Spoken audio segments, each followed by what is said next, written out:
1. Name an organism where cell division is itself a mode of reproduction. 2. Name the phenomenon where the female gamete directly develops into a new organism with an avian example. 3. What is parthenogenesis? Give 2 examples from animals. 4. Which type of reproduction is effective, asexual or sexual, and why? 5. What is apolysis? 1. எவ்வுயிரினத்தில் செல் பிரிதலே இனப்பெருக்க முறையாகச் செயல்புரிகிறது.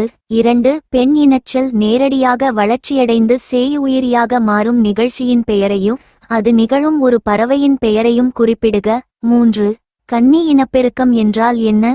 விலங்குகளிலிருந்து 2 எடுத்துக்காட்டு தருக. 4. பாலிலை இனப்பெருக்கம் பாலினப்பெருக்கம் இவற்றுள் எது மேம்பட்டது, ஏன்? 5. அபோலைசிஸ் அல்லது தற்சிதைவு என்றால் என்ன?